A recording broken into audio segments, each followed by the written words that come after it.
But first, your medical minute. I sat down and spoke with Matt KAISERMAN of Saltzer Health to tackle the important topic of young athletes and concussions.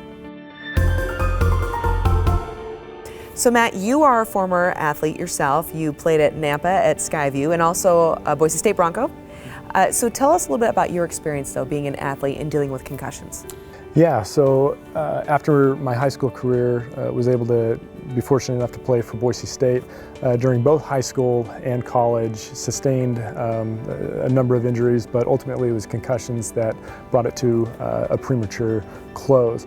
From that though, I was given the opportunity to kind of speak about my experience, was able to do some work at the state legislature and pass some concussion legislation, which then gave rise to having the opportunity to help St. Luke's stand up their concussion clinic and kind of created their education and outreach arm of that entity. And help us understand, what exactly is a concussion and why is it so important that we're aware of them in our young athletes in particular? They can have a number of impacts on young people's lives, not just the injury, but also on their school and you know, just their mental health as well.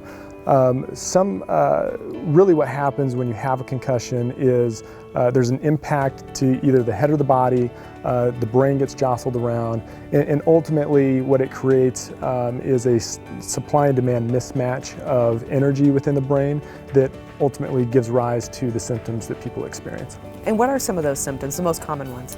Yeah, most common are probably headaches, sensitivity to light or noise.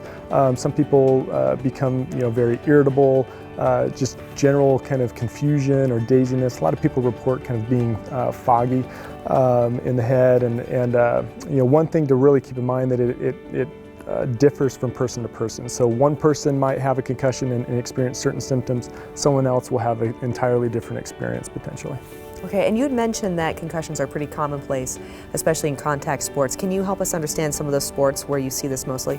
Yeah, football is the one at the top of the list that gets the most amount of press, and it does have the highest incident rate. But other sports such as basketball, particularly girls basketball, girls soccer, rugby are some of the others, wrestling as well.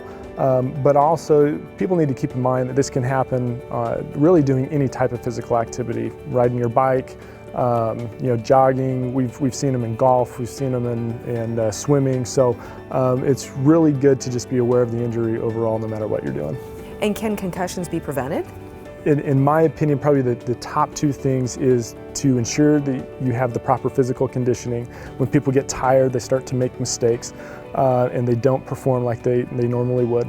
And then the second is practice fundamental skills, because those fundamental skills, taking football as the example, teach you where to place certain parts of your body, whether it's your head during tackling or blocking, that can ultimately help you perform at your best, but also keep you safe. And where can people go to learn more? Yeah, so saltzerhealth.com has a number of resources on it. I encourage people to go and check that out. But also the CDC has some great resources, the Idaho High School Activities Association, or you can also contact your local athletic trainer that's associated with your school system.